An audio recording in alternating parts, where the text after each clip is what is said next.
blitzing out on him, he can get underneath you. He's a good passer off of ball movement. He's a good dodger off of ball movement. But the first thing you need to stop is Dolan led to that.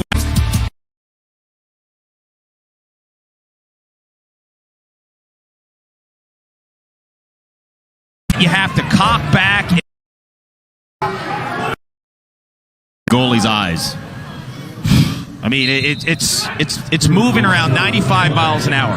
So a goalie is reacting off the body language of the offensive player. So the quicker that he can change that body language and change his levels and have that quick wrist, the harder it is. And we talked to John Tillman earlier this week, and he talked to his guys a lot about not being predictable, making sure they were spraying it around, giving goalies something to think about. And so far, so good. 4-1 Maryland over Notre Dame late in the first quarter. Here at the Loftus Center, Maryland has had the possession for a substantial part of this first quarter as Zawadzki and Massey and the second line of midfielders comes on for Maryland. Bernhardt with a massive screen and a whistle against Maryland. Restic collided pretty hard with Bernhardt back behind the cage. And now Notre Dame to clear.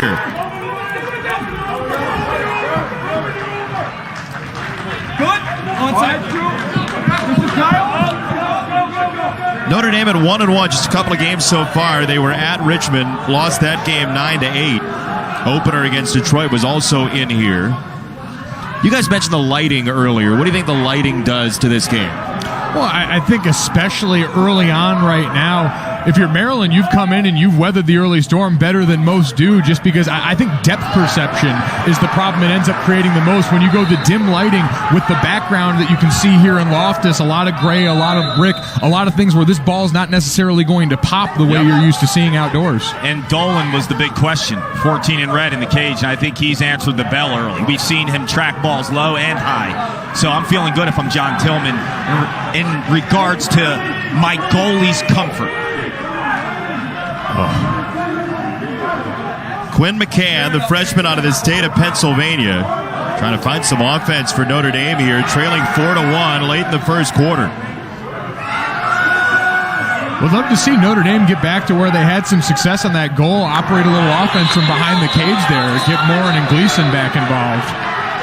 It's been, like you mentioned, Kark, a lot of top-down offense for them right now in a way Maryland seems pretty keyed in on. I think Maryland scouted Notre Dame's knowns, right? 26-9.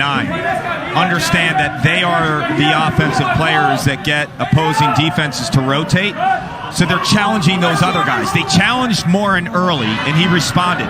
But you got to do it consistently. Well, Costabile at the very least should be more aerodynamic today after you cut his hair yesterday. He looks good. We will see that later on. Kark, why didn't you offer to cut my hair? Was it something about my particular... I heard you had a guy, and, I didn't want to disrespect the guy. I appreciate that. My guy is me alone with the clippers in my own bathroom, giving myself a very bad buzz cut, so I need all the help I can get. I heard you're the guy with all the pomade, though, if you need any product out here. Yeah, I got some product. 3 types of product we found out pregame, which is very important to our audience. This matchup deserves it. Out in front, a score for Notre Dame. Beautiful ball movement to make it 4-2. Willits, the big shooter, was the Long Island Player of the Year in high school. That's a hotbed that churns out stud after stud. He's always been a big-time righty shooter. In high school, he shot over 100 miles an hour. Finding his role on this Notre Dame offense, I feel, is critical. And the better feeders you put around him, the better he will be. Because he's that spot shooter, that guy that can stretch a defense. 18 in Notre Dame from Long Island, the throwback to Sean Rogers for me. My old roommate, Mr. Sudden Victory himself, 18 from the top of the key right there. I have seen that a few too many times in overtime right out the berm in Arlotta. You and Sean Rogers had some adventures, didn't you? Once or twice. One of the keys to this game for me was keep Mike Golick Jr. away from this current Notre Dame team, because I know the influence you were on those guys from 2008 to 2012. Keep this team clean. I will have you know there were 2 national championship appearances during my time around this Irish lacrosse team, so I don't want to say I'm a good luck charm for these guys, but I have a feeling everyone was happy to see me again. Think of how many national championship appearances there would have been had you not been an influence on them. I tell you, me and national championships didn't exactly get along well. I was there in 2010 when the Irish lost the heartbreaker to another Costabile and the Duke Blue Devils. CJ. Good call. And then my own bout with Alabama in football. Not great. And the goalie of that Irish team, Scott Rogers, was incredible that year. First team All-American. My question, who lifts more weights, you or Scott Rogers? Oh, listen, I'd lift Scotty under the table even now. Really? Oh, absolutely. Wow. Calling him out. Bernhardt scores! Let's see. Was he diving toward the goal mouth? So tough to tell on the angle.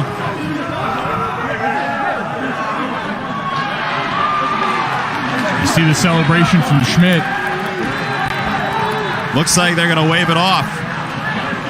This is complicated, and this is a hot button There is no type goal. item. No goal. The goal is disallowed. Red, number 1, unsportsmanlike conduct, diving towards the goal mouth with no goalie conduct. 1 minute releasable foul. 1 minute releasable foul. When you dive in college lacrosse, they brought the dive back this year. You have to be diving away from the goal mouth. You know, that's probably the right call. We'd like to see another angle. So the ball crosses the plane before he lands. So that's irrelevant. Right. He doesn't contact the goalie, okay? That part of the rule doesn't matter. This was all his trajectory. He dove towards the goal mouth. But again, it's a very ambiguous rule. Towards the goal mouth is a wide berth for officials to call. And for a ref to call it in a quick instant when the ball is moving so fast and play is moving so fast is really tough. Yeah. Kevin Corrigan likened it to the block charge that you see in basketball all the time where it's so difficult. And he said that's who he sympathizes with, is the officials. And Gleason finds some space on the welcome mat to stick it. I love the new rules in college lacrosse. I love the shot clock. I love the shortened box. I'm glad the dive is back, but I don't think the penalty on the offensive player that dives should be a man-down situation. You think it's double counting, just wipe the goal harsh. out. I think when he makes that play and he dives towards the goal mouth, the defense should get the ball on the side of the field or give him a free clear. To make that team go man down, I'm sorry, for refs to call this in a moment's time, I think down the road in this season, it could change the complexity of the NCAA tournament. Yeah, with how many we've seen already this year. We're seeing a ton. There's going to be a big one. And I've seen on tape similar moves called goal and similar moves called no goal. And when it's a no goal and you go man down, that's harsh. Yeah. And I think, Kark, with this, too, it's something that I think the refs always get better as it goes along. We dealt with this a lot in football this fall. They changed so many of the rules around the way that you could hit the quarterback in the NFL. And you saw it took a while for the refs to adjust. But where I agree with you is the incentive on the other end. You're trying to incentivize this again as something that you want in offense. It's an exciting play. It brings people to the game. And now you're making shooters think twice about it. We don't have instant replay. If we had instant replay, this would be a piece of cake. Yeah, but still, that goal that we were talking about that led to the Bernhardt foul kind of looked like, in terms of horizontal behavior, like the Music City Miracle.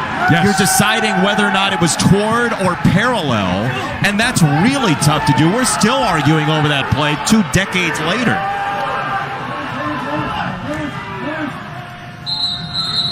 That's the end of the first quarter, and Notre Dame gets the benefit of the penalty on the dive to the goal mouth and makes it 4-3, but the Terps' offense was hot early.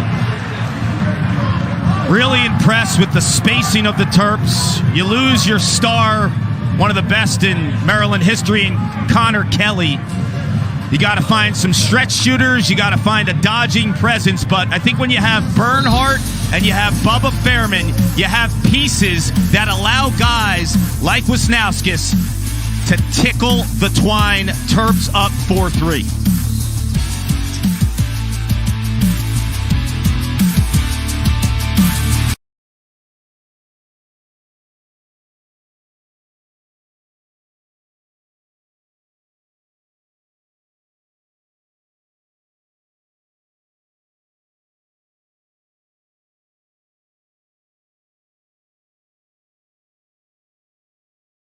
The push, the grit, the will, all part of the drive at the Masters. Welcome back to Old Spice College Lacrosse here at Notre Dame, 4-3 Maryland after quarter number 1. Jason Benetti, Paul Carcaterra, and lacrosse panelist Mike Golick Jr. Guys, that Maryland offense, you could not stop with just a couple of zip ties in that first quarter. I thought they were well balanced too. If you see where they're attacking from in quarter number 1, a little bit of a dose of Bernhardt from behind. I mean, he's the guy every team needs to stop. But Wisnauskas from the wing, we saw Fairman up top. I think this is a really complex offense in terms of opposing defenses to kind of track in what their habits are, and I think Maryland's answering the bell. Absolutely. That spread around nature of that offense is exactly what Notre Dame's trying to find. Getting some production early from Willits there we saw on the goal. Gleason on the man-up opportunity. Those are the guys they're really expecting to carry the load as this attack group tries to assert itself a little more into an offense dominated by Costabile in the midfield. It's a beautiful flower you've got there too, Clark. It's really nice. Strong look. Why didn't you get one of those for all of us? Let us know next time. Just a heads up. Common courtesy, Carl. Left mine at home. 4-3 Maryland with the lead after 1. Face-offs are 7-1 for the Terps, who are 5-0 and aiming to be number 1 as we have a whistle. And it goes against Notre Dame and Leonard. So 8-1 of the face-offs for Maryland. It was mentioned earlier in that first quarter, and there was some fast action. I wanted to finish it up. Roman Puglisi, 8 in red. Kind of reminds me of a role Matt Abbott had at Syracuse when they won 2 national titles in 08-09. Scores a little goals in transition, but also what he does in between the lines. What does he do? He defends really, really well. He's great on wings, on the face-offs. I mean, when you're building a team, you need old-school midfielders. Selfless guys who aren't really concerned scoring. This whistle, we'll see what the signal is going to be. It is against Notre Dame.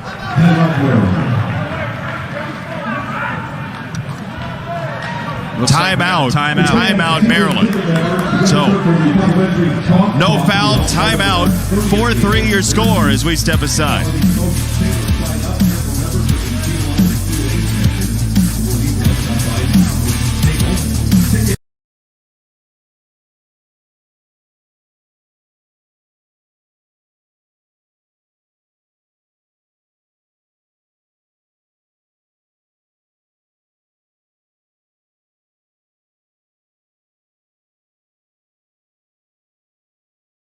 We'll see what the signal is going to be. It is against Notre Dame.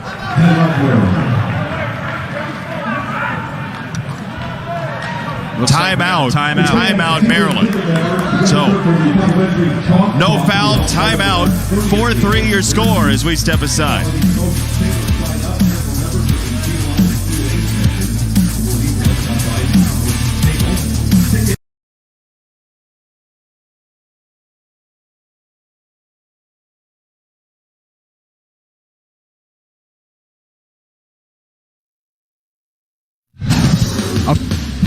Last year, Notre Dame and Maryland mentioned that this series has been owned by Notre Dame recently.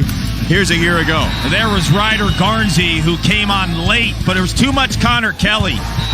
He was feeding like crazy in this game. They played him as a shooter, and you know why, with rips like that. But he had 6 assists on the day and just showed his versatility. And John Tillman got a win at home, and Ryder Garnsey out for Notre Dame. Still some question on the timetable. What do they miss without him? A dynamic player with insane stick skills, a creative approach to the game, and demands attention when he has the ball because of his low-angle shooting. Taking care of some academic issues, and we wish him well, and we want him back on the field.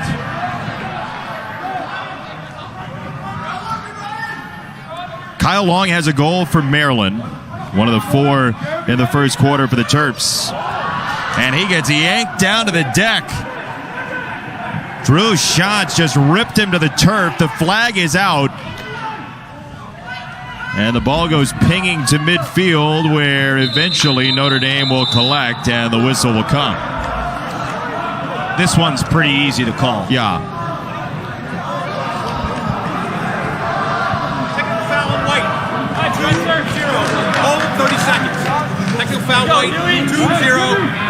Hold 30 seconds. Officially a hold, but you get points for that in other sports. As somewhat of an expert in holding from a different lifetime, this one made it pretty easy. You got that hook in there. I always did it with an arm. With a stick, it's a little bit easier to call. And for a guy who's been such a great D-Mitty for them, that's an obvious one, as Kark mentioned. What's a key to a good hold, Mike? Get your hands in tight, elbows in where the ref can't see. And that time, when it is way too out in the open, holding happens on every play. I'll be the first one to tell you that. So you actually believe that as somebody who engaged in it? Oh, 100, absolutely. It's the only way guys like me could block athletes like the guys running at the combine today. You want to line me up against Rashad Gary one-on-one and have that be a fair fight? Good luck. Yeah, best of luck with that.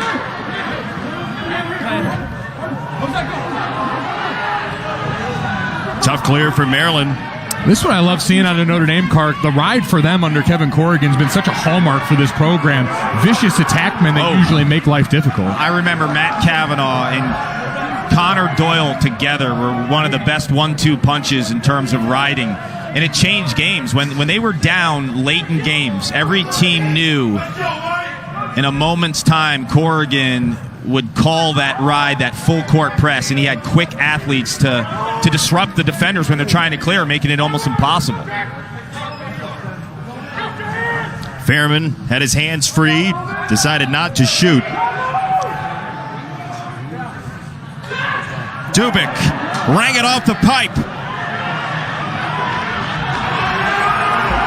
And here comes Notre Dame. Boyer.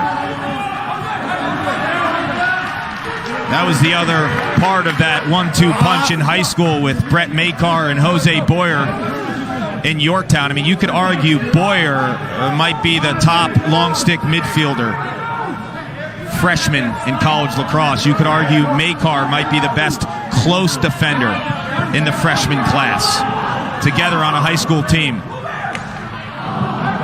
Who's the most popular person to come out of Yorktown? Internationally known and locally respected. I heard Paul Carcaterra, you guys were on the road. You guys were covering the World Lacrosse Championships in Israel, and I believe you even got spotted out there by some of Yorktown's finest. So it's a legendary town. Unless you live there, you kind of have a tough time understanding the craziness of the town, but also the people are just gems. A lot of characters, too. I'll write a book one day. Can't wait to read it. Probably be a quick read. Just be called Legends. That's the name of the book. We got to save that kind of talk for our Stickball Hall of Fame discussion later. Costapeele misfires and the backup. Golick Jr.'s talking about the Stickball Hall of Fame a little too much. Oh, no. We have to get into that. My Uncle Fonzo's in the Stickball Shot Hall clock's of Fame. going to expire. That's great defense. They're pressing out, understanding where Notre Dame is in that possession. And here's Roman. Puglisi. Great recovery by Notre Dame on defense.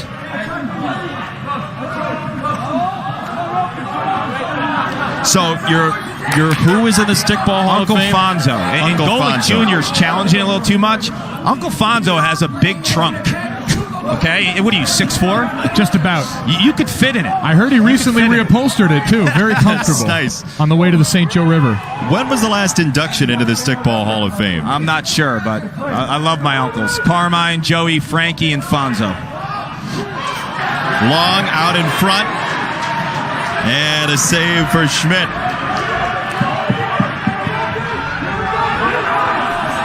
Golick better watch his back. He might get whacked. Schatz gets a timeout for Notre Dame, and boy, do we need it. I've been swimming in the St. Joe River before. I'm no stranger to going back there again. The waters are nice and crisp around this time of year. So, honestly, if we're being honest, Notre Dame was getting whacked early in this game. They were down 4-1. They get the penalty. Suddenly, this is a one-goal game, and it's settled into more defense. Kevin Corrigan. Hey, speaking of Kevin Corrigan, come to me in the day of my here's you wedding and ask with me for a Costabile. favor. You did That's why, Corrigan's here as well. Did you hear that Godfather voice?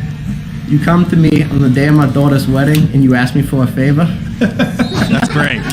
He's an outstanding kid. Costabile, 26 in white, had a chance to sit down with him, give him a little bit of a trim, and learn a little bit more about the kid. He's an outstanding student, a great teammate. He has a competitive nature that fires him up, and he demands a lot of himself. You talk to his teammates and coaches, competitor is the first thing they say, and he's well-read, loves movies, loves books, and when the piece comes out, you'll learn a little bit more about Brian Costabile, but I'm buying this kid's stock as a winner in life. I just love his approach to the game of lacrosse, academics, his family, his team.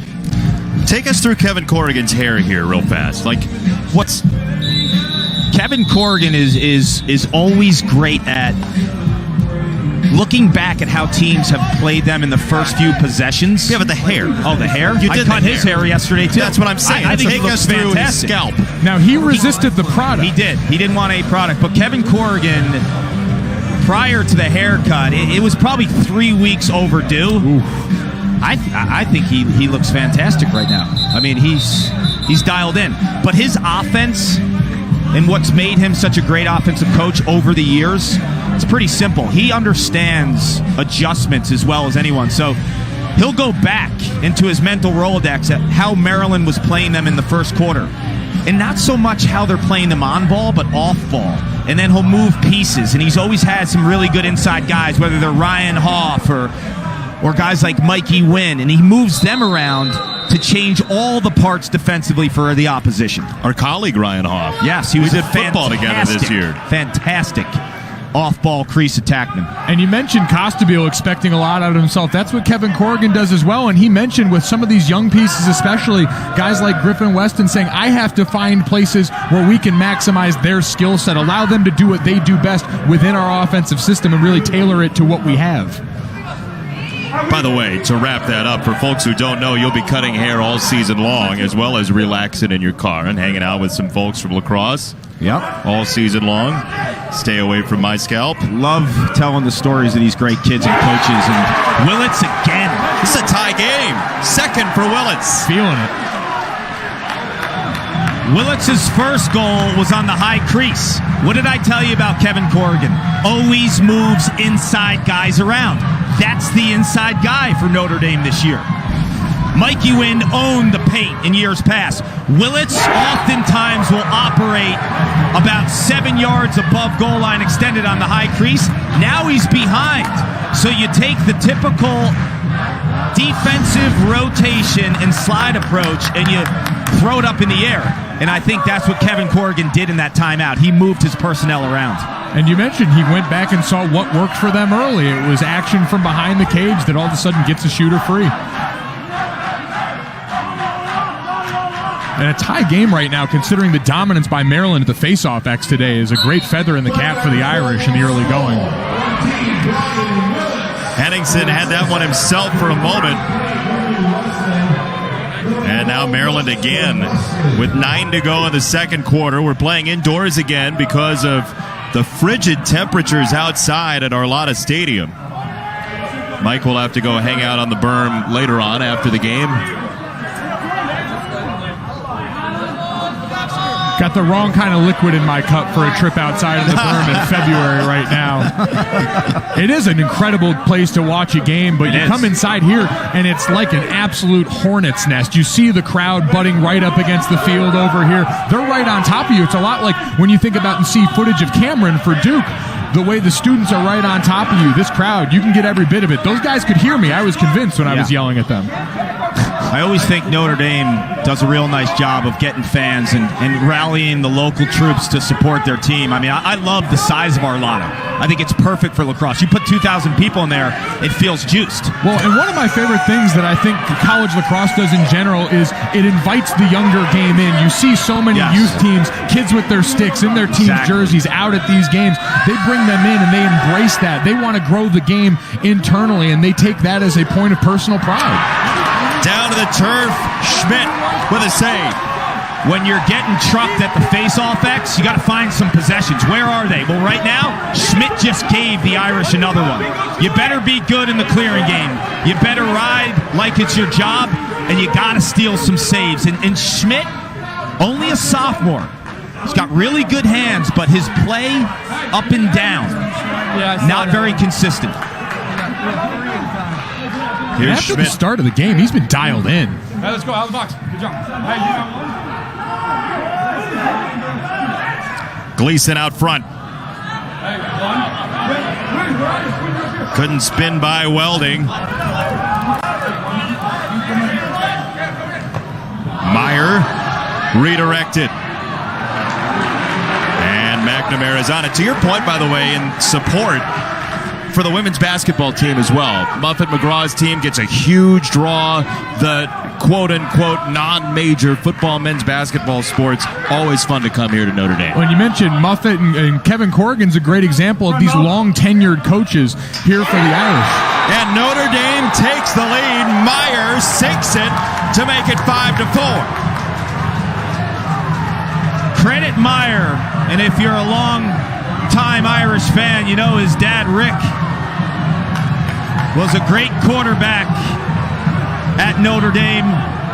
Grew up on the West Coast, 14 and white. What I love about it is Dolan makes a great save on Meyer on the first take, and it was a similar type move, but it all started with Schmidt. I mentioned his play the first year and change has been a little up and down. Today, he's been on fire, and it gives his offense more opportunities. And Meyer, the moment before that, took a similar approach to Dolan. Where'd he hit him? He hit him right on his waist level, and Dolan made that body save. He changed it up. He went for the lower corner this time. A beautiful high bouncer there. How about you? Meyer's first goal. The assist. Meyer's first goal. The assist. And another face-off win for Brzezowski and Maryland. 5-4, and it's an absolute demolition at the face-off X.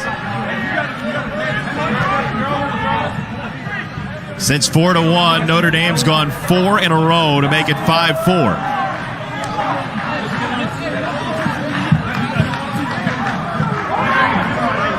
Kark, you mentioned that run. What do you want to see Maryland do offensively now they've got a crack at it? A couple of possessions been flipped by Schmidt in this defense. What does Maryland need to do? I want to see Bernhardt get aggressive, one in red. Take charge of this game. He passes instead and finds Long to score. Taking charge of a game is a lot more than shooting and scoring.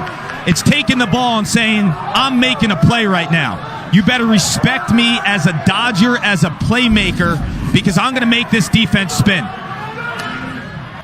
The beautiful thing about this play is he goes to the rack and kind of feels out Kilty, right? Notre Dame is looking at Bernhardt. His eyes are up. He sees the backside. And I think in college lacrosse, there are good attackmen and there are great attackmen. The great attackman can make that through pass. Find where the defense is vulnerable. The farthest away from the ball, oftentimes it's a tough pass to make. You're in stride, you got to get it through a couple poles, but Bernhardt can do it, Grant Ament can do it, Pat Spencer can do it. The elite guys make the through pass.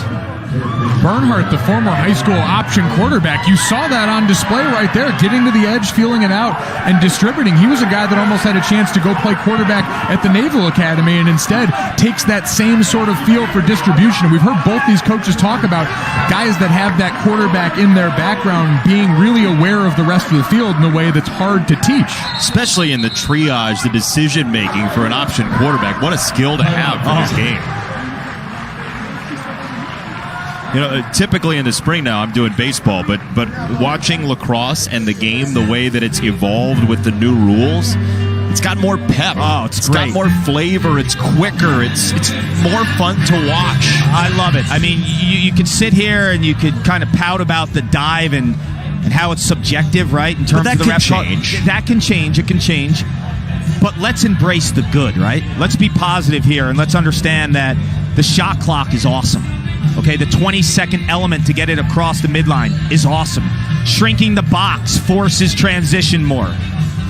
So you're talking about the dive. It's illegal to dive toward the goal mouth, and we had one earlier against Bernhardt. Here's another look. Okay, this isn't the easiest angle, but you have to be dodging away from the goal mouth. And from that angle, okay, it looks like he's going more east-west than diagonal, Mike.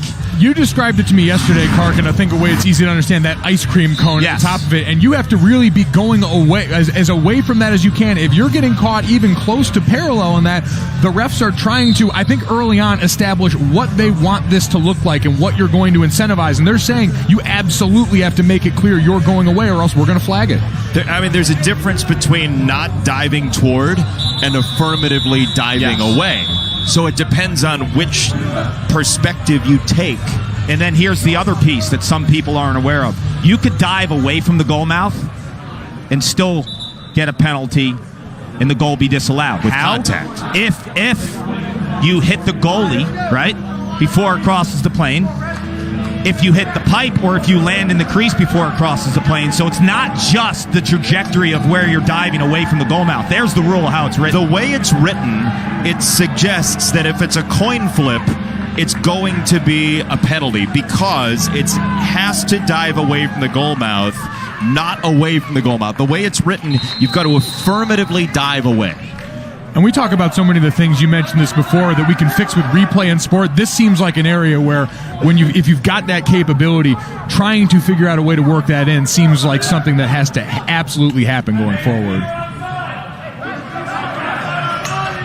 Gleason in traffic, had it dislodged, and Jacobois recovers. Costabile's been quiet so far for Notre Dame, but his hair looks beautiful. Nice save by Dolan out in front. You saw the passing of Costabile, which is underrated. A lot of people look at him as a step-down shooter and a guy who could dodge off a hitch. His passing is part of his game. Westland, little fake, and he just missed wide. Love that. Westland, only a freshman out of the state of New Jersey. He's got a little bit of Ryder Garnsey in him. There's some juice there. There's juice.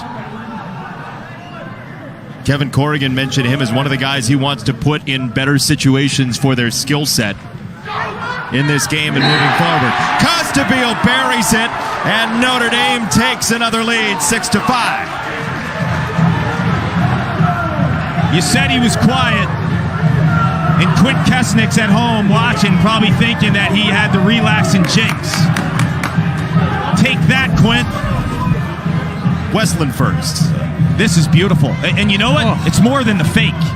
He leaves his feet because when defenders see you leave your feet for a jump shot, they're thinking shot unequivocally, right? That is juice. And there's the hitch I talked about. He's a step-down shooter, so defenders will press out, and then he plants his foot and hitches like he's going north-south to create more space east-west. It's that little James Harden almost stutter step at the top that gets you to think about it just long enough. It's a jab. Oh, that fake before. I mean, it's sweet. My Fanalist hat on here. That's the thing I always try and tell people I love about lacrosse is you've got the ability for that kind of creativity on almost every possession. And what some of these guys are capable of continues to blow you away. You see that time and time again. I was at Syracuse when Mikey Powell was there. Oh. I mean, it was asinine, some of the things he could do athletically. This is a better kind of stickball, by the way, Cart. I hate to tell you. Well, what's the old phrase? Speak softly but carry a big stick. That's your boy Brian Costabile on that last one. Loose ball picked up by Makar and Maryland. And off the ground ball, Maryland will try to set its offense, trailing 6-5, unbeaten at 5-0 this year.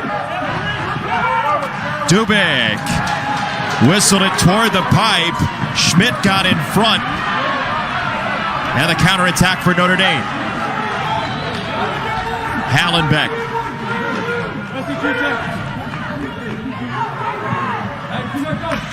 Momentum for the Irish and Hallenbeck. 7-5.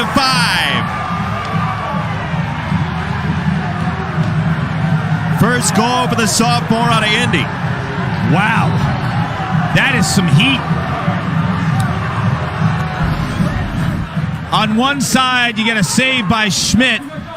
And Dubik was kind of neither here nor there with that shot in terms of just conviction. Well, on the other end, Hallenbeck, time, room, plant your feet, giddy up. Conviction, no doubt. Top shelf. The confidence for these young Notre Dame shooters right now, too. It's really built off one another. You know, we talked about it last night. I feel like this is a team offensively that's so young that you look at the loss to Richmond, first game of the season against Detroit. It's really hard to tell in February when you have 4 or 5 new pieces on a top 9 offensive type of group. What's scary about that is you can't really bottle the upside.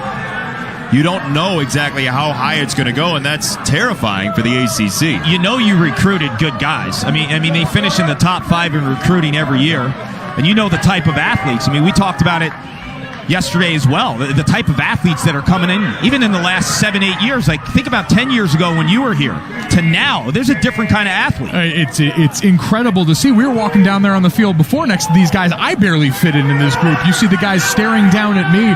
The kind of emphasis they put on recruiting multi-sport athletes, these big, strong guys. I mean, I love Shawnee Raj and Nick Beattie and those guys, but these guys would be, wearing them out and leaving them under the table. They weren't weight room warriors, Rogers? Rogers, big calf guy. Big calf guy. Oh, Schmidt again got in front of Bernhardt. Timeout for Maryland. It was a timeout, and Schmidt made the save, so it was a reset on the shot clock. So this is a good timeout by John Tillman. You basically have the full shot clock to work with. We're at 77 seconds. Draw something up. Calm down, but I will tell you this. The ball has to go through number 1. Has to. I feel like every time the ball goes to Jared Bernhardt, there's a good decision being made. We saw it on the last goal. He was the one that compelled the last score for Maryland. Did you say you're a calf guy? Is that big what you said? Oh, yeah, a lot of calves in the weight room. Guy. You hit the Sean money. Rogers was too, right? He knew to hit the money makers. Yeah. What's sticking out of the jersey? It's all calves, baby. You got to make sure it's going to wear well when they put you in the big games on ESPNU with us. He had that in mind. And you really can outlift Scott Rogers? Oh, absolutely. Listen, wow. Anytime Scotty wants to come out with work out with me, I'll show him a few things in there. The only calves I have usually are on a plate in Marsala sauce. So, look, Maryland was up 4-1. Notre Dame comes storming back. Unbelievable adjustments, and it was all about spacing and changing personnel. You see Willits on the high crease. That's his money spot. And then they continued to move the ball around. Gleason, one of the knowns for the Irish. Costabile, Gleason, Willits then goes behind. Meyer hits the back of the net. I love his shooting on that second shot because moments earlier he hit Dolan right in the stomach. So he understands the adjustment. But if you look at all those goals, not one was the same. Yeah. And you look at all those goals, the ball's moving quickly stick to stick. So much of that we associate with Maryland on offense where the ball's constantly moving and it's never really getting hung up. The thing about lacrosse is goals and assists are tracked. Coaches track hockey assists. Yeah. Stats don't. But those are the deal breakers, man. The second pass. Yes, those are the deal breakers because it gives a dodger more time and space to operate. It gives a shooter time to find his comfort zone because the defense rotated. That's Paul Carcaterra, Mike Golick Jr., Jason Benetti. Lacrosse and shenanigans this afternoon from South Bend, 7-5. The Irish with the lead. Unbeaten Maryland trying to avoid the fate of Loyola. Terps trailing by 2. And here is Bernhardt sizing up Kilty. Wisnauskas. Full shot clock. Has lost 20 seconds off the timeout. DeMayo.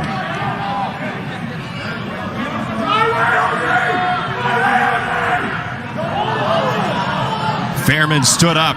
Off the spin. Fairman whistles it wide. And the backup will go to Maryland.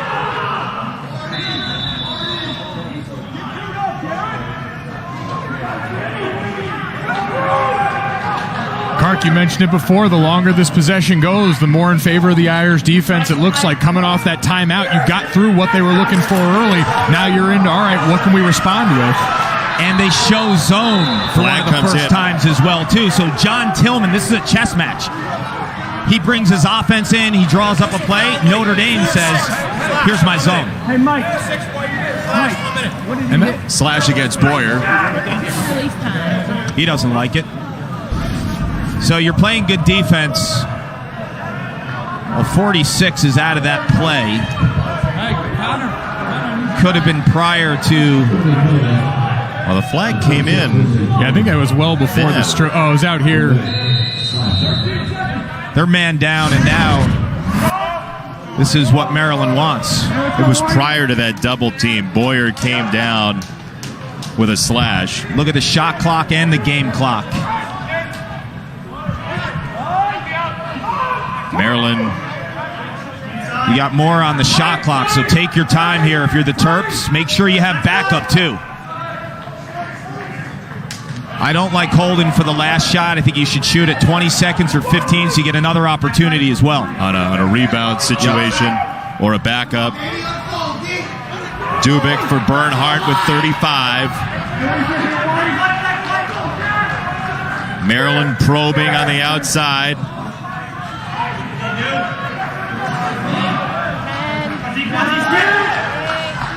There's the shot from Fairman, and it's too high. The backup for Bernhardt with 20.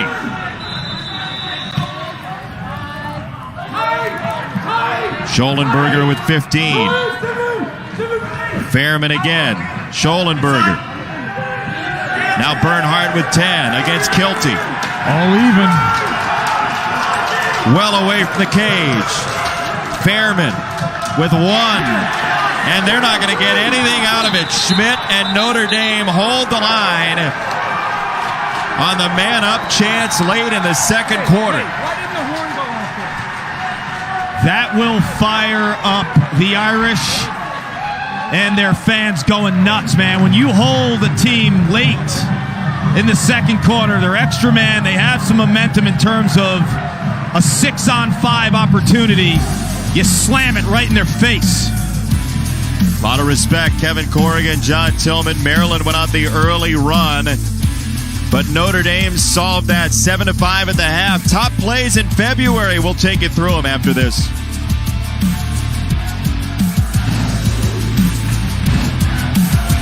I was so glad.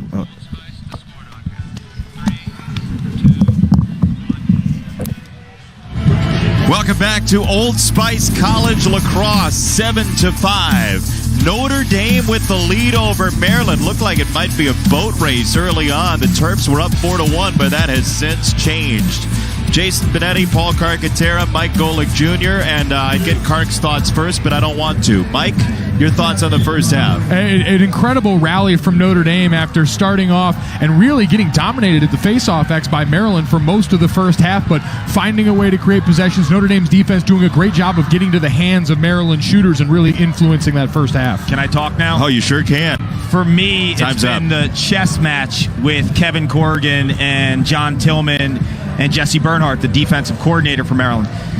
no two goals have been the same for the Irish. I love what Kevin Corrigan's doing, not just changing sets, but taking his personnel and putting these guys in different spots. Because when you scout a team during the week, you typically say, okay, he's the righty wing shooter. This is our inside guy. Well, when the inside guy flushes behind and puts the defense in some conflict zones, I think that's what's happening right now, and it's the reason why Notre Dame was able to answer. Here's how it happened, the answer you're talking about. Well, you see Willits here on the high crease, right? That wing 8 to 10 yard shot. And now he's behind, right? So then you flush him behind, you're rotating your guys and your personnel. And then Hallenbeck, the sophomore, gets the confidence to spray it from downtown.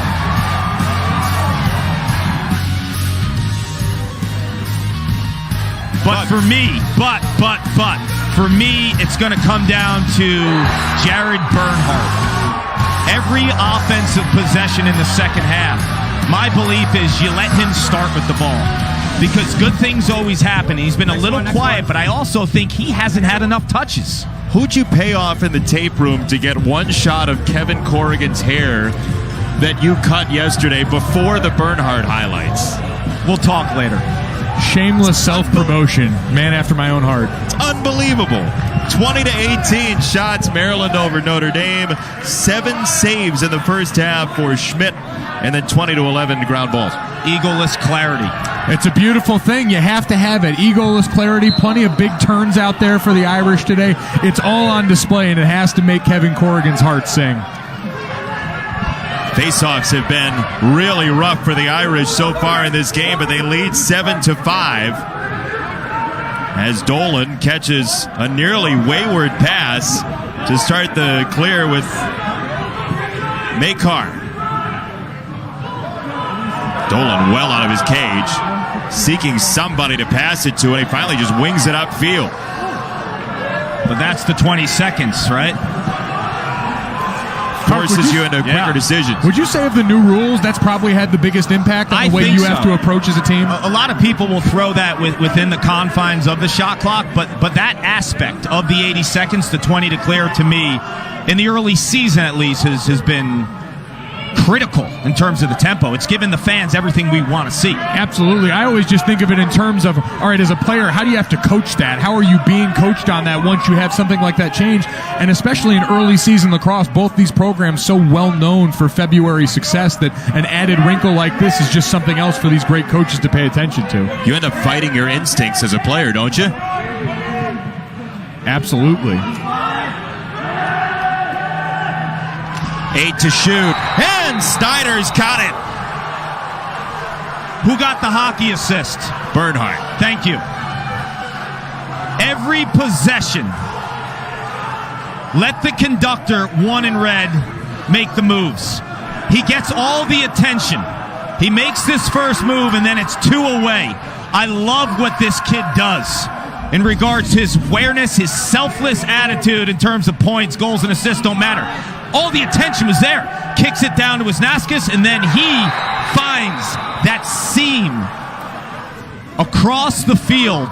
That's beautiful offense right there. That is patient, beautiful offense. And with such a well-known commodity, you see Notre Dame's defense quick to slide. That's why it always tends to look like zone, because they're always sending somebody to come and help. Can't rotate faster than they were passing it, and nothing to the back of the net. And the good news for the Terps, the guy who scored, Will Snyder, prior to that was 1 for 19. Yes. He was in a horrific shooting slump.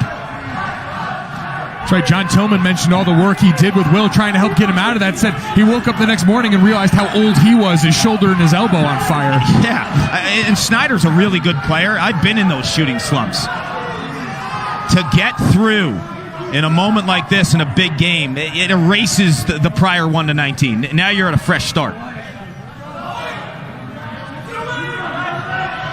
Henningsen has been a wrecking ball, by the way, at the face-off X. Yet another win for him, 13 out of 16.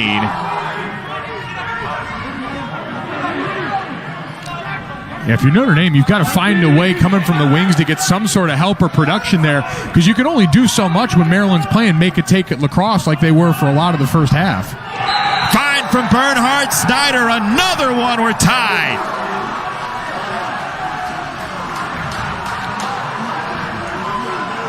You're out of your slump. You're making plays off the best player on your team. This is exactly what the doctor ordered for the Terps. Bernhardt senses the defense is kind of ball watching. Boyer, the freshman there, is looking at Bernhardt and doesn't understand. Behind him, Snyder slips. And when he slips, he gets his hands free, plants his feet, and 1 for 19. Well, that was a thing of yesterday. Yeah, it's over, as you said. You saw the reaction from Schmidt. It was either, why did I let another one by, or why is that shot available? And we mentioned Notre Dame's defense was doing such a great job getting to the hands of all these Maryland shooters. Now the ball moving fast enough, these guys getting hands free. And now you get back to the face-off X, where the trouble's been all day for Notre Dame.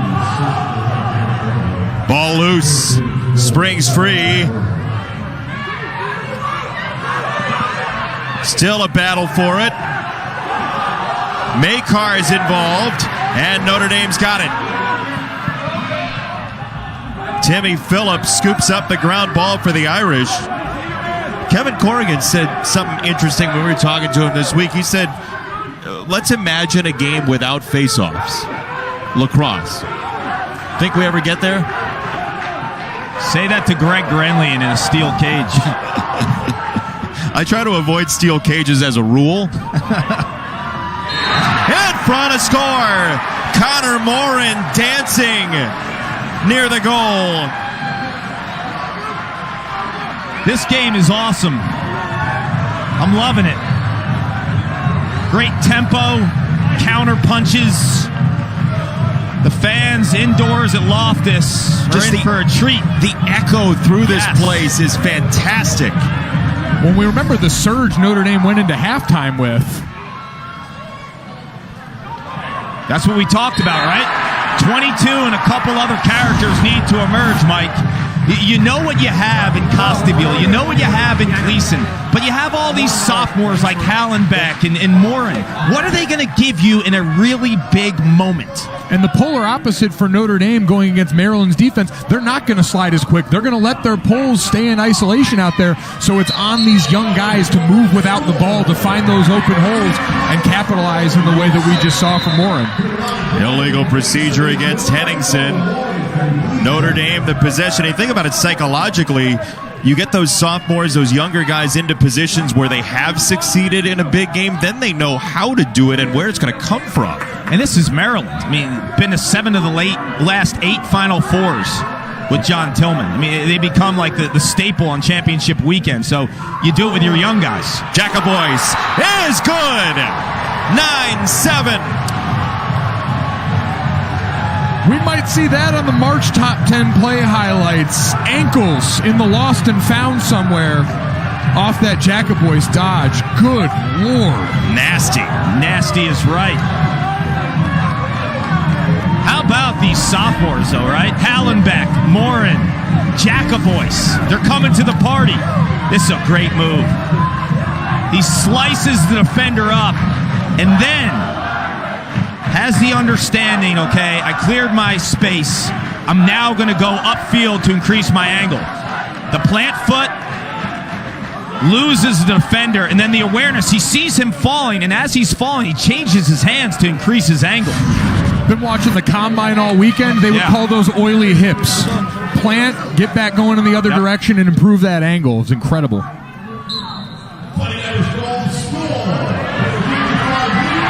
And now the face-offs going Notre Dame's way. Leonard. And a backup for the Irish. That's a big-time save by Dolan. You can feel it in this place. Notre Dame's got all the juice. Gleason sinks another at 10-7. Just a barrage of offensive intensity. Punch, punch, punch. How many can Danny Dolan take? He makes a fantastic save, but it's the quick offense right after that save. And Gleason understands, pick up the ball quick. The Terps are in a bad spot. He uses his offensive teammate as the pick guy to increase his ability to find space, but but the ball placement of that shot on a lefty goalie hugging the opposite pipe. No goalie's making that stop. And Clark, these guys now, Notre Dame finally getting some production of the faceoff X allows for that early offense. You don't have to worry about, all right, take it late into the shot clock, give our defense a chance to catch their breath. You've gotten some of those possessions now offensively where you can get into your action early and try and create some opportunities. Well said, my friend. Faceoffs does two things. It creates runs, it can stop runs. For Notre Dame, getting some in the win column, create some runs, separate this lead. Another procedure call against Maryland, so 10-7. And this third quarter waterfall is 3 in 41 seconds. New high score. Is that bad? Did I break the game?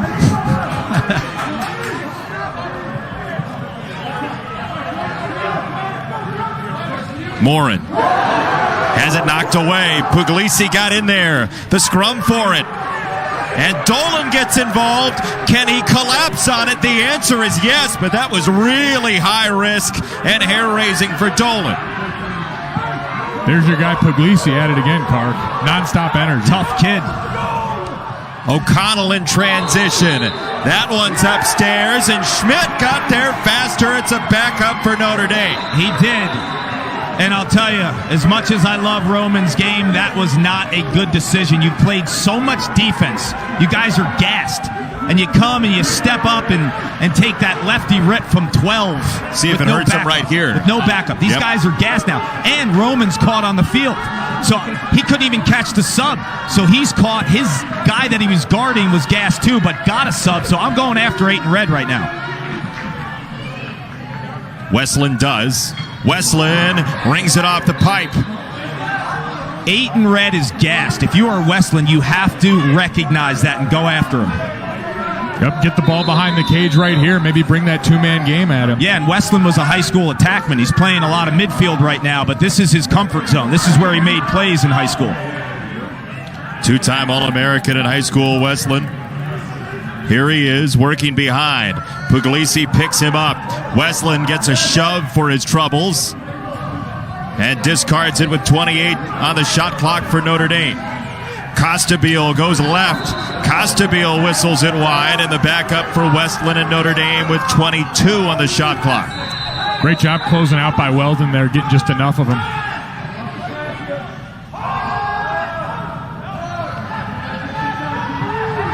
Morin trying to put Corley in the blender.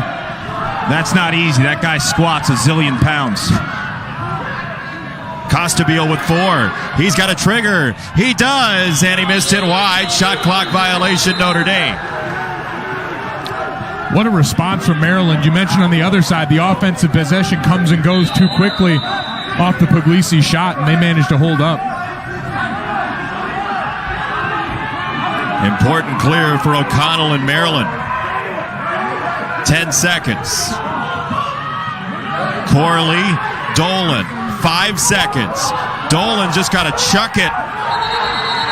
And a pass. There it is again. It's the 20 seconds. Complete game changer. Notre Dame with a strong ride to create another turnover. And you see the spring in the step of all the Irish players. My goodness. The emotion is one direction right now.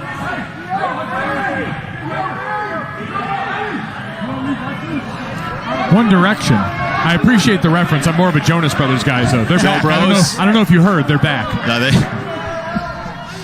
and that's what makes you beautiful, Mike. Jason, you beautiful wordsmith. I will keep that forever. I don't believe any of the bad things Clark says about you behind your back, by the way. He says them to my face as well. Gleason out in front. That one rings away from McNamara. Dolan got in front. He has faced a peppering here in the third quarter. What a chance inside from McNamara. That's the Mikey Wynn special in there. Catch it on the doorstep, turn and burn. McNamara again.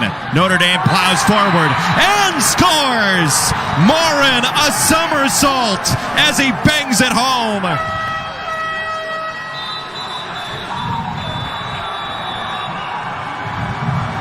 relentless. This offense is coming at the Terps, and they're coming at them fast. The common denominator of this run, the sophomores for Notre Dame, the untested offensive characters, are stepping up indoors for the Irish. Connor Moran, the sophomore attackman, Irish up by 4. How do you like this? Here's another sophomore. Skirt, skirt. Bam!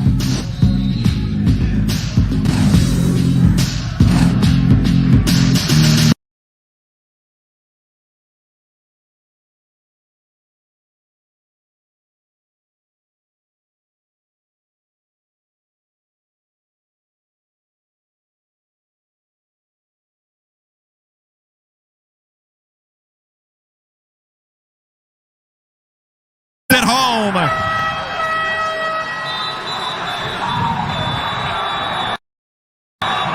Offense. Yes.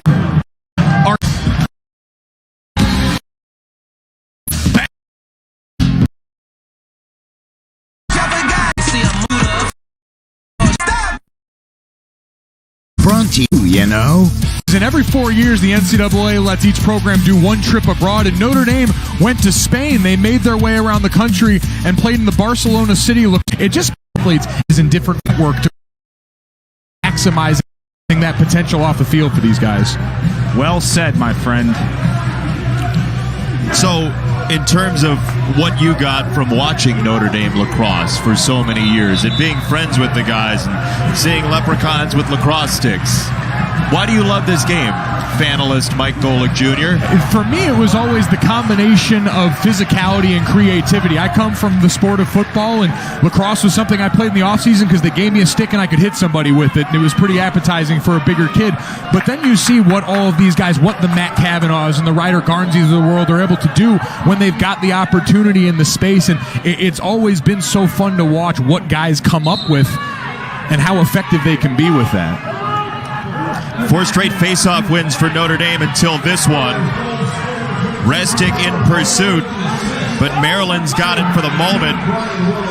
Question is, can they get it across midfield? Cart, coming out of that last timeout, what's the message for Tillman and this Maryland team right now? It's been blink, and all of a sudden you're drowning yet again at the weight of this Notre Dame offense. Possess the ball and understand, like, right now you're at 57. Don't rush. Like, get into your sets. Give Jared Bernhardt the ball. Understand that you've played so much defense. Let those guys catch their breath and communicate and talk and make adjustments. Why does that fall away sometimes when a rush is coming? It could fall away when you're losing faceoffs, and this was the first time that we saw Notre Dame go on a run with the faceoffs. You don't have a choice, right? Like, you're playing defense, whether you like it or not. He may not be in favor of eradicating faceoffs after this run. Snyder bounces it at the crease and through. It's a hat trick for Snyder in the quarter.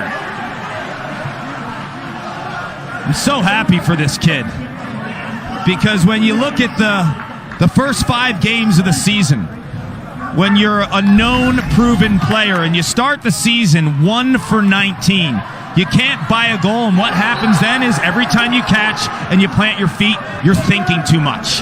But then he got his first one, and now he's 3 for 3. I mean, you know better than anyone, Mike, the psychological piece of being an athlete. Absolutely, and it's one of those, your teammates can be behind you as much as you want, your coach can work with you as much as you want, but it's all between your ears, and until you can get that straight for yourself, you don't find your way into performances like this, which has been stellar. So Maryland's going with Shockey now at the faceoff X after the run against Henningsen. Shockey against Leonard. Ground ball still available. Oh. Kilty for Notre Dame. Now it's free. Dubik fighting for it. Bernhardt's in there. And eventually sent forward to Schatz. Notre Dame on the gas pedal. Bernhardt the over-the-head check. And here's Puglisi with a flag flying. Ooh, and Gleason down right now for Notre Dame. You hope that's nothing too serious. He's on one leg and limping.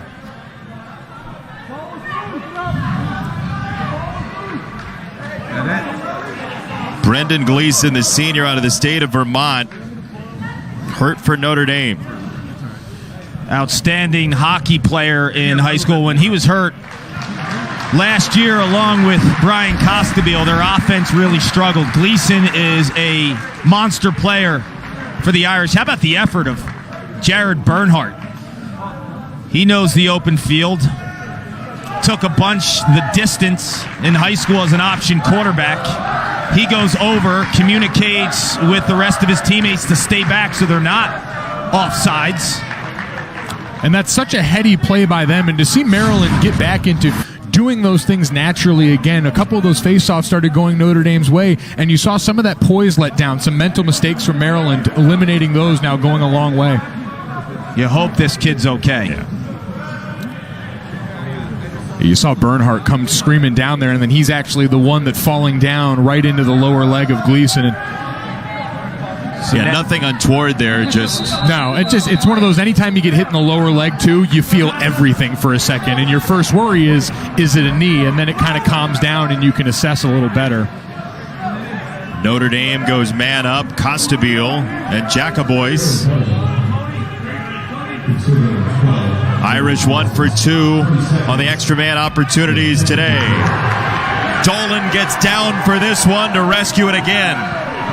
He's been under siege, and other than a couple runs for Notre Dame, has done everything that he can.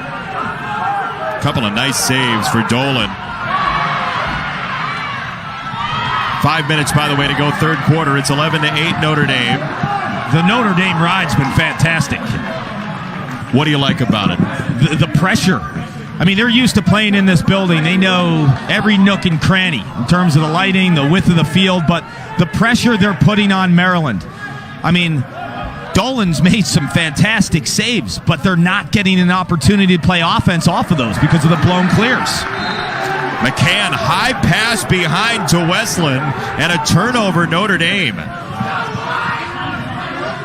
The momentum swings have been so substantial in this game, you wonder if that opens it up for Maryland. And that's what you've been able to avoid if you're Notre Dame this whole game, is unforced errors. You're making Maryland earn it, and that time you give them a free possession.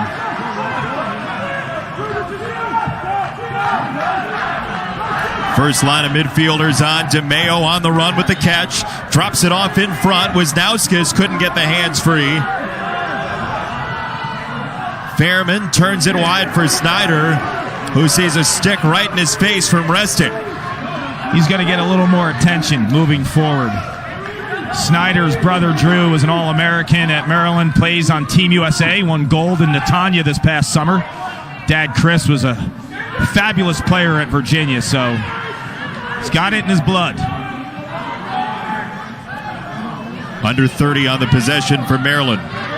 Bernhardt accosted out in front. Nicely done by Krantz to force him to discard. And they'll go at it again. DeMayo against Restic. DeMayo with 11. Out in front off a juggle. Dubik's after it. Notre Dame and Krantz. This Notre Dame defense has been suffocating. Low to high. Shot never got there. Willits looking for a hat trick. And it's picked up by Shantz. That's one as a shooter. You're looking at the goal before you catch the ball. That split second cost you. It's like a receiver in football. You see yourself 20 yards downfield, and before you know it, the ball's sitting at your feet, and you're jogging back to the huddle, muttering under your breath.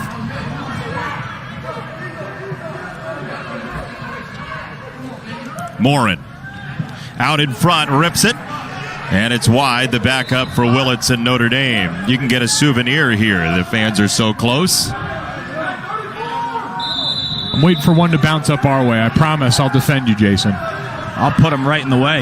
See, I knew that wasn't going to go anywhere good for me.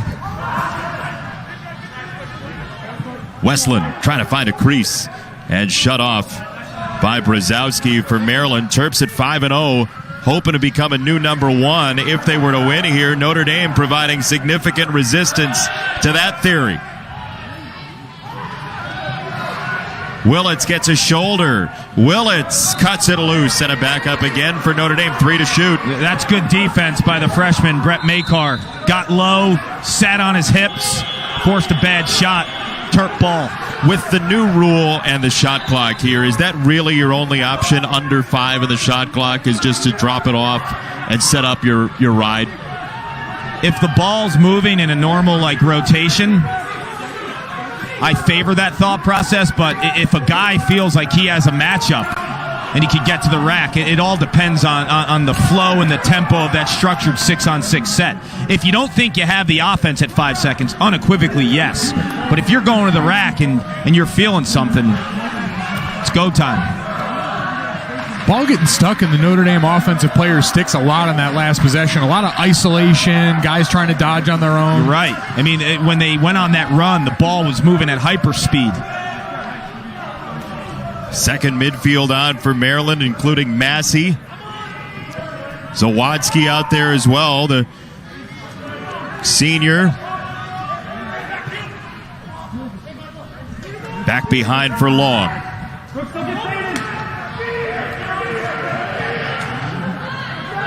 Bernhard is good from short range. Let's see, does it count, or did he get whistled again for diving to the goal mouth? It is a goal. Here we go again, right? Now that one, let's break it down. To me, looked more like he dove toward the goal mouth than the prior one. And you might be right. Because of the quick action and the ref making that call at a split second over fast play, it's tough. Dives. Well, he was also hit, too. He gets hit. So his trajectory looks like initially away from the goal mouth, and watch Kilty come in, changes that trajectory. Yep. So that's the key thing there. And that's just another thing that these referees have to keep track of on the fly, like we talked about before. I'm good with that. I think that's the right call. That's a tremendous call, real time, by our officials. It is. Give them credit. This is not easy, but also give one in red credit, because when you dive and you're flagged, you're snake bitten. Yep. He brushes it off, man. I'm doing it again. Well, and there's another strategy there, too. If you see that contact is possible, you can use the contact to your advantage and score. Understanding those angles in close quarters is incredible.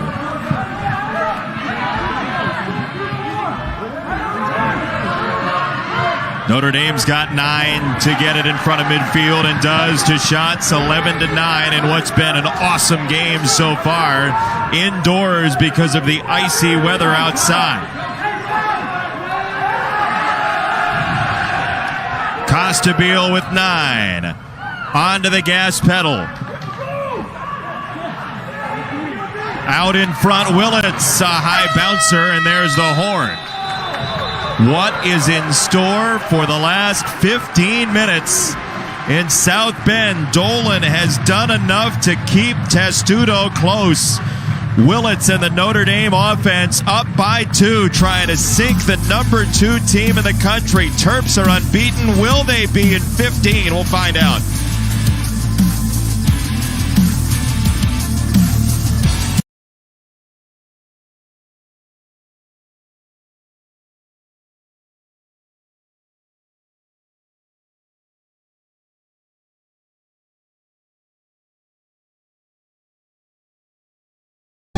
Here, all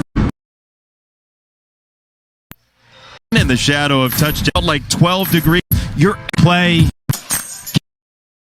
This one is today, and great runs by both teams. We've seen the face-off X dominated by Maryland early on, Notre Dame's resurgence, and then after halftime taking more control of that.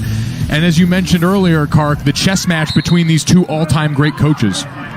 The closest of quarters for Shockey and Leonard, and illegal procedure off the face-off. The fans react negatively. Puglisi will take it for Maryland. You mentioned the coaches, Kevin Corrigan and John Tillman. The assistants, too. Jerry Byrne is one of the great defensive coordinators of all time, and Jesse Bernhardt, a young star in the making coach for the Terps, and J.L. Reppert runs this offense. So the staffs as a whole just understand how to make adjustments. To the sideline, a big hit. This is a thinner field, as you mentioned, so 6 yards. Closer 3 on range. each. Yep. Width-wise. Mentioned both coaches too, and this is regardless of the sport, having the ability to empower your assistant coaches, to give them the room to be great at what they're asked to do is usually the hallmark of any great coach in any sport.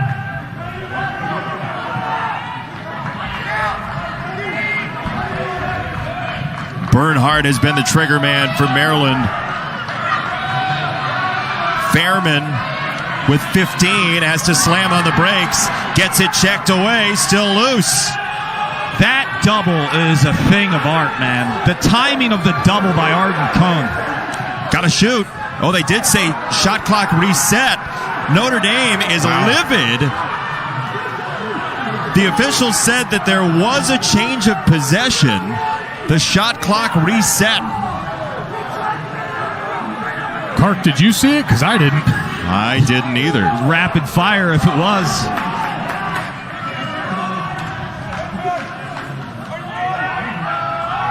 Big break for Maryland here. They were scrambling. Bernhardt behind. He scores!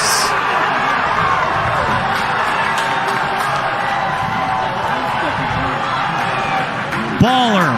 Straight baller. You get the reset. Did Notre Dame possess it and then Maryland regain possession? That's actually a good call. That's in Kilty's stick, 10 and white. And then the check. Yep, the official did it. That's a great call. That gives the opportunity for this. Your best player behind the cage. I mean, when you break Jared Bernhardt down, his acceleration from X to low angle is amongst the best in college lacrosse. It's 0 to 60 like a sports car. In the low angle shooting, gets his stick away from his body, increases his angle. And he knows if he can make that move so quickly at X, the slide is going to come. So then your low angle shooting better be on point, and it is. Everything good for this Maryland offense has come with Bernhardt touching the ball. If there's a possession that goes by for the rest of this game where we don't see it in his stick, Maryland is going to be beating their head into one of these concrete walls when it's all said and done, because he has made it happen from every part of the field. Even game in so many ways here. It's a one-goal game. 17 all shots on goal. Notre Dame and Maryland, another dandy between these two powers. Costabile out in front. Makar got involved. Still loose as McCann battles for it. Morin. And now Maryland has to recover defensively. Costabile had it clanged away by Corley. They wait for it to come down from that roof. You want to talk about a spot where it's really hard to track the ball, looking up into a tan-colored roof indoor. It's like Tropicana Field in Major League Baseball. You look up and you're going to lose it sometimes. Exactly. Jacobois lost his stick, got it back. Thought they might get him for the push-off a little bit on that.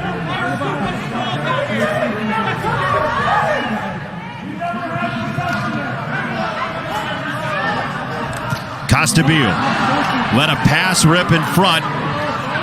Welding knocked it free to Puglisi. And he works through the gridlock to toss it back behind. Dolan out of the cage. 10 seconds. They've been struggling on this aspect of the clock, the 20 to cross.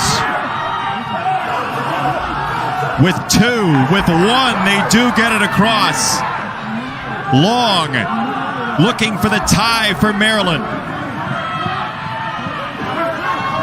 He can scoot, huh? Yeah, he can. Kid can scoot. He's getting harassed by Kilty right now. He turned the corner on him. Gotten rid of it. Wisnauskas ties the game.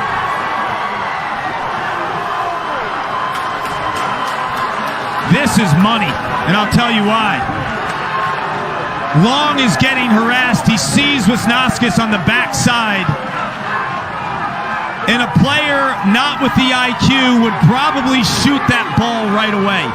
But look at Wisnauskas and his feet. Long getting harassed. He keeps it going, the freshman. Critical for this play. Watch the feet. I don't care about the stick. The feet and the jab step low gets a defender coming on a poor angle. He's vulnerable, and it increases his angle. It's the feet of 12 on that play. Every bit of the way, Kyle Long stressing that defense, taking it down the whole way, and so everyone starts to lean a little bit. And even as disciplined as this Notre Dame unit is, and they brought back everyone on that close D unit. You saw Keelty there all of a sudden late trying to close out, so he can't plant and get behind. And at the end of the day, that's what's killing Notre Dame right now, is when you get those stress possessions coming from the midfield of Maryland. John Tillman goes back to Henningsen. They change it up and win the faceoff as we're tied at 11 with 10 and change to go from indoors. Boys, this game's amazing. It is. It's electric in here. Sound bounces off the walls right into your heart.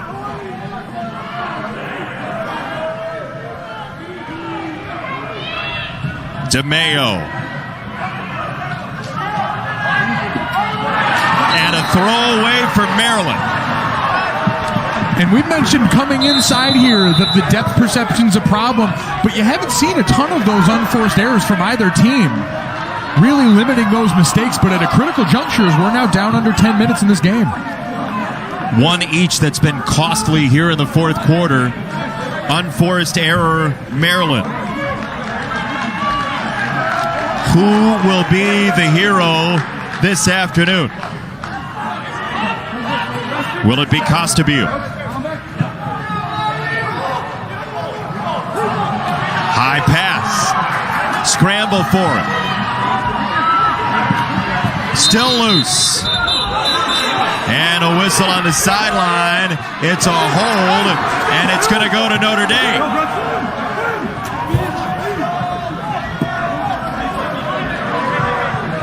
Looks like Fairman has it right now. Oh, it will be Maryland ball off that hold. DeMayo goes screeching down to the ground, and we're going to have another whistle against Notre Dame.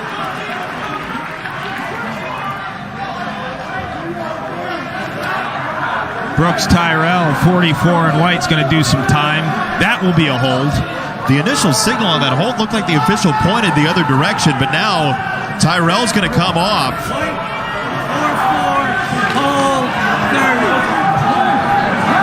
A major opportunity on the EMO for Maryland. It's a good call. He kind of hooks him. And Brooks Tyrell was a guy they went after early in this game, just winning your one-on-one matchup. And DeMayo's played a lot of attack in high school and growing up. State of California, so he's going to go on a shorty. Maryland 0 for 2 on the extra man. Bernhardt tiptoeing, and he was in the crease. It's a turnover, Maryland. That soft shoe act for Bernhardt has been played on the margin all afternoon. But what I credit about one in red is a short memory, right? Yes. Got the penalty earlier, led to a Notre Dame run. Playing with fire, going back in. Keep the hand right there. Take away for Maryland. Here come the Terps. That's like a quarterback rolling out, throwing back across your body to the middle of the field. Never generally tends to work out well. It sounded so painful when you said it. You've had flashbacks there when your quarterbacks have done it. That just knows I have to go offense to defense. That's right. Not quite as adept at that as some of the two-way middies Notre Dame has. Massey in the second, midfield on. Long behind with Bernhardt now, and Kilty marking him.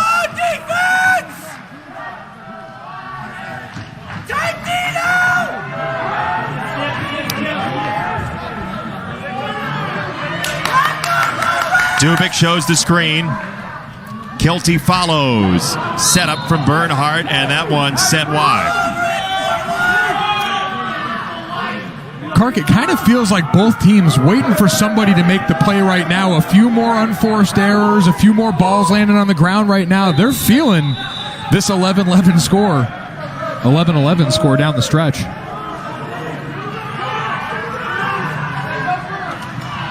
Dubik out front. Bounce shot. Didn't really have much fervor to it.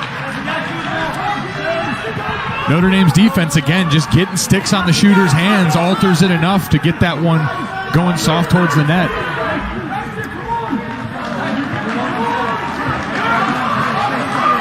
You talked to Costabile while you were cutting his hair yesterday. What should people know about this kid, Kark? That he is a fierce competitor. He's a great high school quarterback. Loves his family. Got beat up a lot as a kid with 3 older brothers. So he's tough. Reads a lot. And he's really Italian. His dad's name is Armano. Man close to your heart, 26 in white. Here he is, Costabile. You were just doing all that to get to the Italian part, right? It was all a nice preamble to what you really wanted to talk about. Benetti's Italian. What gave you that clue? Out in front, shot by Gleason. Dolan was there at the pipe. And this will be Notre Dame possession. Good seeing Gleason back out there. Remember, we saw him limp off after that collision with Bernhardt earlier.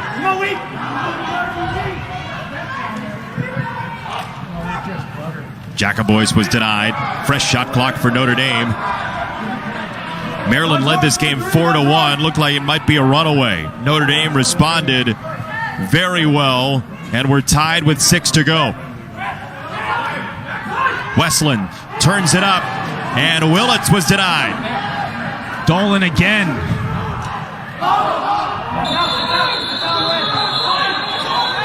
And with that whistle, The ball and the ruling is if it hits the ceiling other than a shot, it's going to be other team's ball.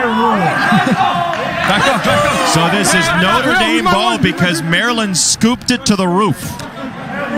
That doesn't happen at our lot. That, right? They're going to love that. Home field advantage on display there. And if it hits the catwalk, it's a triple. Ground rule double on that last scoop. My goodness, and it's so close. Whoever touches it and springs it into the roof loses the ball.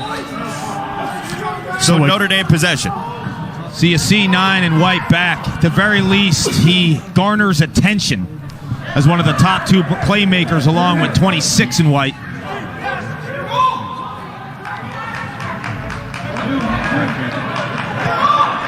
Westland and Morin working behind.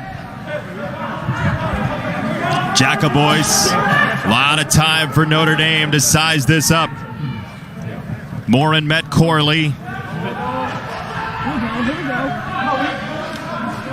Costabile closed off.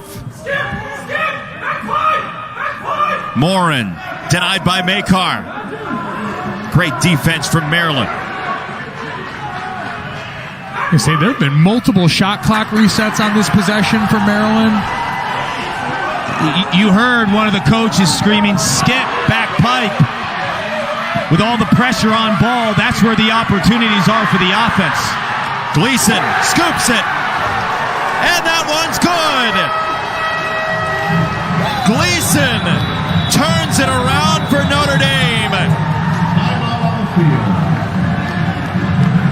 The third for a young man who was injured a little while ago. Tough as nails, gentlemen. Gleason knocked out of the game for about 5 minutes.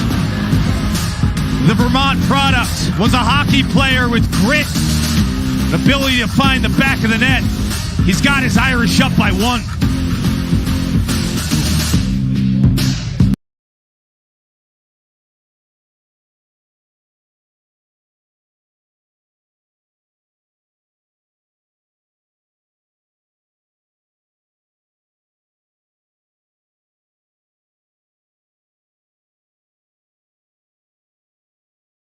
gritty player with grit, the ability to find the back of the net. He's got his Irish up by 1.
Ball, that's where the opportunities are for the offense.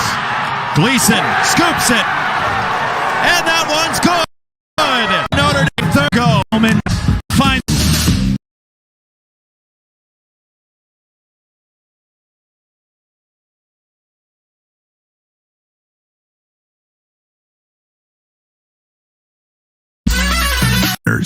we have. Everybody's Absolute 15 early. I want to see a little. Said if he first team in his noise work, right? And this is it. And they stepped up, man. The sophomores who didn't get a lot of playing time last year have been playing lights out today. Henningsen and Leonard on lockdown. Finally sprung free. Henningsen scoops it around. Boyer's after it. To the sideline it comes. And this is going to be, let's see, Maryland ball.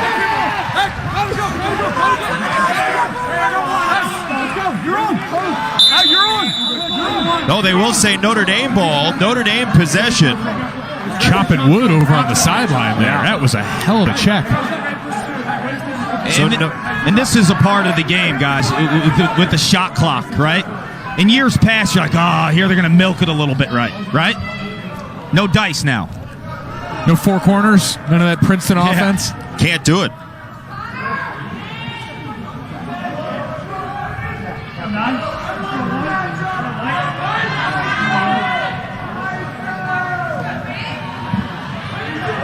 So 45 on the shot clock, 3:50 to go. Notre Dame, after that loss to Richmond, trying to respond against undefeated number 2 Maryland.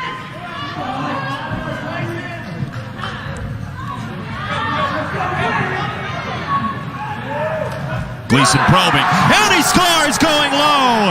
That was lethal. Wow. When he got knocked down earlier in this half, I thought he was done for the day. Done for the day, not so fast. He scores goal number 12 for the Irish. And then this one to put him up by 2. And this is where he's always been good. When he was playing attack or midfield, it was those in-between dodges that made Gleason so effective. Because it's two things. It puts a defender in a spot that the support and help is kind of neither here nor there, right? When you're up top, you know where to slide. When you're down low from the crease, you know where to slide. It's that tweener area that puts a lot of pressure on the defense.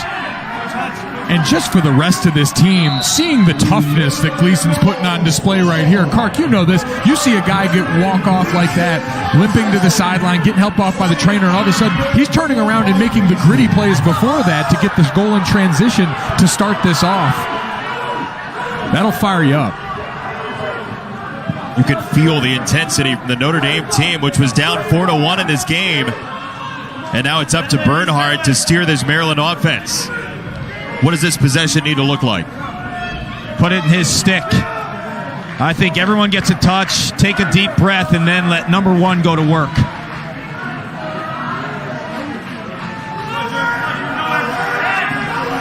I think regardless of who has a matchup, I would want one with the ball. That is a really low percentage pass, and it kicks out of bounds off of Notre Dame. It's going to be Maryland ball. You know this, Mike, in sports. Give it to your best player in this spot. Yeah, there's no question about who the guy is down the stretch for them. You don't have to sit there and wonder and wait. You give it to one, and you trust he's been there and done it enough to make it happen. Schmidt gets in front of that one off the stick of Sawatsky, but the follow is there for Maryland, and it's 13-12. Wisnauskas in the offense, make it a one-goal game. I didn't love the first shot by Sawatsky, but Schmidt didn't make a clean save, meaning he didn't possess the ball. Looked like it might have gone off his shin, actually, from that spot. And it's the feet last time that make the play from Wisnauskas. This time it's his hands and his wrists. Hat trick today for Logan Wisnauskas. Transferred from Syracuse out of Sykesville, Maryland. And a massive face-off coming. Henningsen and Leonard.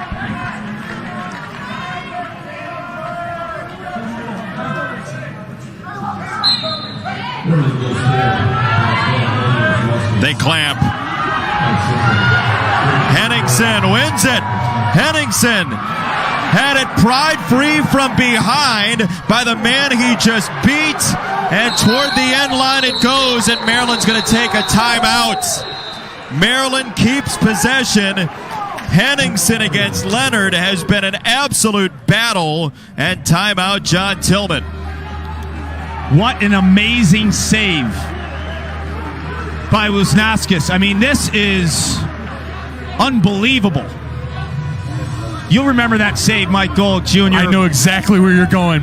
Matt Cavanaugh? Matt Cavanaugh against Albany, 2014 at Hofstra. The ball is trickling out. I thought no shot where the Terps going to possess this ball at this point. You're indoors, the ball's flying around. Look at that save. Around the Notre Dame player, too. Unbelievable. This could be the play of the game. Wow. He gets trucked. Dubik scoops it up, and then Tillman makes a really good call with the timeout because 32 in red was getting double teamed right off of that. Effort going all over the place on the field right now because that came off of a great Notre Dame trail check after they had lost the faceoff. They get a stick on it. The ball's going toward the sideline. Interesting here.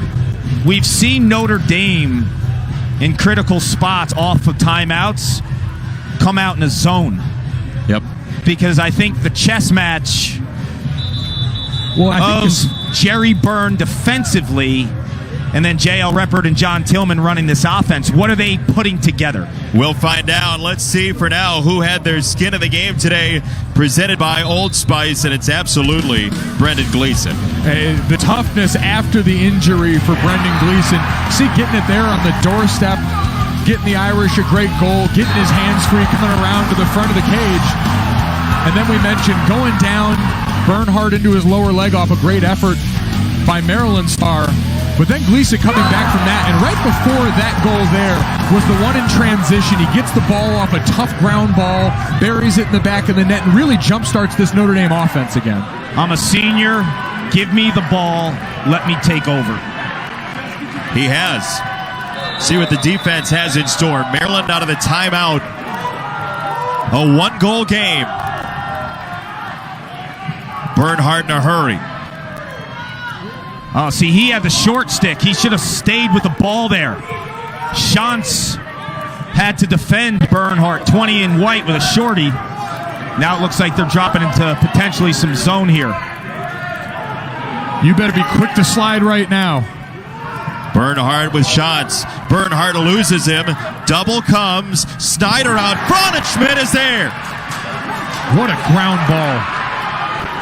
Arden Cohen gets decked at the end line by Dubik, and the whistle will give it to Maryland out of bounds. It's the little plays, guys. Selling out for Maryland. Twice at the end line. Well, now you got about 7 seconds difference between the game clock and the shot clock. What do you do here, Kark? Do you try and get two, or do you hold it? I think you got plenty of time here. I think you get into your offensive sets, give the ball to one, and right around 25, start getting into some offense, because I'm a big believer if you have the backup or a rebound, get that second opportunity. You don't want to come back with one. Timeout, Maryland. Under a minute. Right at the end line, couple of miracles for the Terps. It's a relentless approach to never giving up to get the ball back. Look at Dubik here. Just harassing Cone. You saw the play before by Wisnauskas, 12 in red. 2 more possessions. You're down 1. You're selling out. What's the discussion in the offensive huddle for the Terps? You know, I think the beauty of this offense with Jared Bernhardt as the conductor is we can look at the stat sheet and he might not blow you away with the points, but I'm actually looking for like a hockey assist, because everyone in that white huddle right now knows who the guy Maryland wants with the ball, right? So they're going to slide to him quickly. What's the rest of this offense look like? Who's the two-away? So put your best guy, like a Bubba Fairman, in that two-away spot, so off of quick ball movement, he can make a move to the rack. Or Snyder, who's had a magnificent second because half. 1 for 19 is a thing of the past.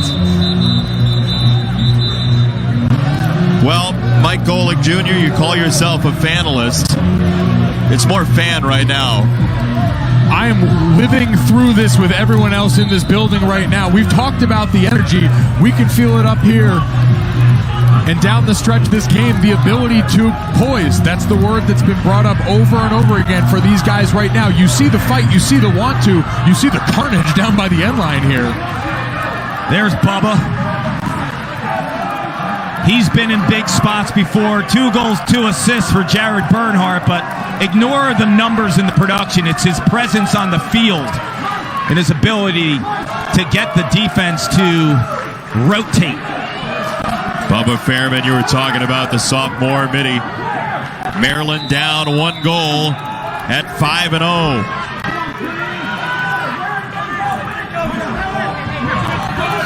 Snyder for Dubik, now behind. Tough catch for Bernhardt. Off the DeMeo screen, the double comes from shots. DeMeo keeps his feet. Ball loose. Snyder's got to chase it down and can't keep it. Still loose. Fairman's after it, and he's got control. In a scramble now. Wisnauskas, spin dodge out in front of the score! DeMeo ties the game!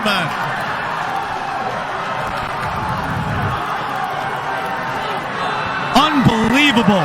If you are John Tillman in the locker room after this game, win, lose, or draw, you say to your guys, effort plays. This team grew up today, regardless of what the outcome. The relentless approach to never give up on another opportunity, whether it's riding, saving a ball from going out of bounds, attacking the midfield. This is craziness. Bubba Fairman keeps the ball in his stick, too, after a check, and his head's up right away. That's the thing. When you scoop a ball in transition, your head's up right away, because the ball movement and the lack of ability for the defense to be in their right spots, that's where the play is made. Scoop, head up, find that guy. It's almost as though Notre Dame got hurt by the fact that there was something of a good defensive play to loosen the ball. They were so solid in their set D. Because it put them in an unpredictable spot, right? When they were 6-on-6, they had it figured out, Yes. right? They were putting the pressure. They were communicating. When you put the ball in an unsettled situation, it forces guys to react on the fly, and a lot of those guys are attacking the ball, right? They're going upfield with it, right? So the ball now is trickling around the midfield. Everyone is moving towards the ball. Look at 10. He's out of position. Bubba Fairman recognizes that right away. It's too late. He recovers, but the backside doesn't. Notre Dame's got great defensive players. Arden Cohen looks like he could be the next in a long line of great Notre Dame close defenders, but the strength is always in the unit. Yes. It's the phalanx. It's coordination and communication that make this group so difficult each and every year to go after. When you remove that, there's only so much you can do athletically in space against some of these guys Maryland's got dodging. You said it best. I mean, they've had some guys like a Matt Landis, who was a 2-time Defender of the Year, but the pieces around even their superstar is what makes them so great. Bernhard and the Terps tie it, and a very vocal contingent from College Park starting to swell indoors at Loftus. What will these 16 seconds have in store? Does this feel like February lacrosse to you guys?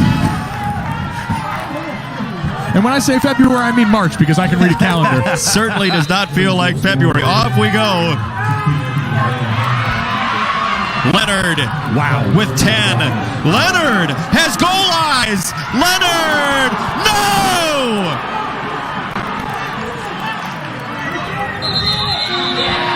And with that, the horn sounds. The officials talk it over. Was there a timeout before the clock expired?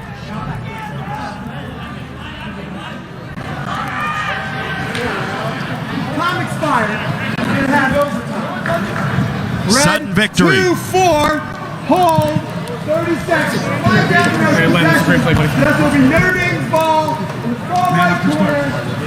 Notre Dame will be man up to start overtime. Because he possessed the ball when time expired. It's like at the end of the quarter. When you're extra man and you possess the ball at the end of the quarter, you get the ball, no face-off. But what stood out to me was there were moments in this game where there was advantages at the face-off X. Not all face-offs are created equal. You put the pressure on a kid, 16 seconds left in the game, and Leonard answers the bell. Let's see it here. He has the ball. He got held. The question is, where's the ball with time expiring? That's the big question. It is in the stick of Notre Dame, according to the officials. In the stick. A hold when the ball's not in the stick is just a change of possession. That's right. When the ball's in the stick, 30 seconds time served.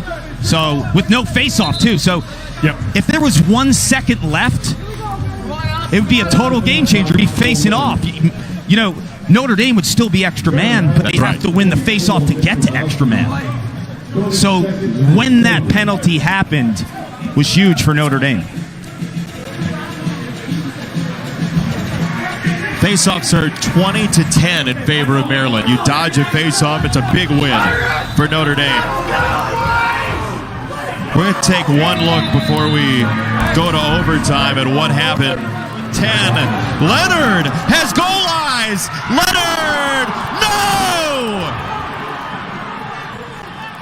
What do you think? And with that, to me, there looked like some time left, right? I mean, A little bit. Wow. Wow is right. so sudden victory here, 4-minute periods. Notre Dame will have it first on the man up, 30 seconds. Jacka Boyce and the EMO unit for the Irish. Gleason's got 4 goals.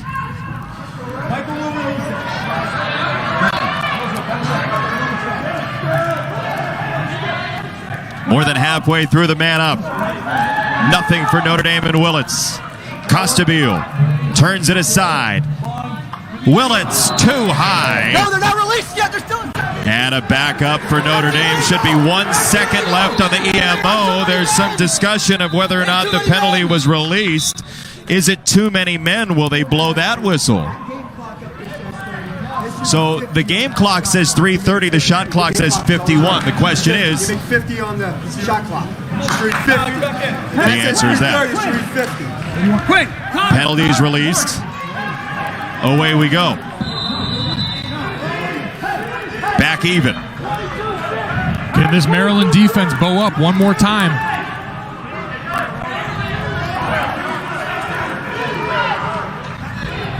Morin playing out in front with Puglisi, the short stick.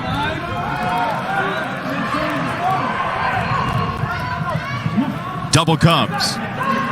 Costabile has been passed first.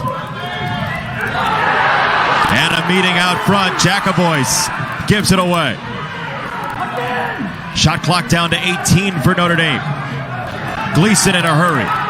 Turns around past Makar. Back behind. Willits. Hesitation. And a score! It does count. Notre Dame wins.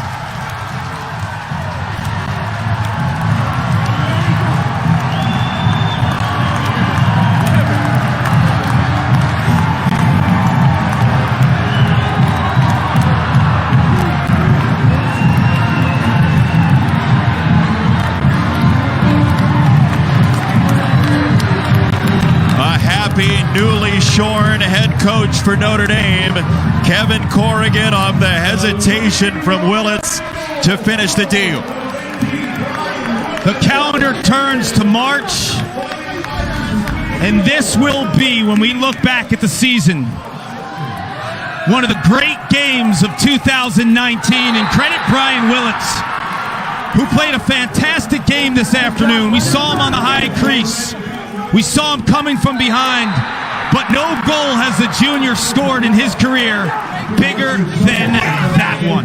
His ability to find that seam, take the stick across his body to shield it from the defense, and then stick it for the game winner. We spent so much time talking about the crease dives today, what effect this rule has had, and you see tiptoeing the line there, going away from that ice cream cone front of the net. And just such a heady play from a guy who has embodied that poise that Kevin Corrigan wanted from his players today. The game is better in 2019. The rule changes have been fantastic, and the unpredictability of what team will respond is off the charts, JB. A celebration for Notre Dame and of lacrosse. 14-13 your final.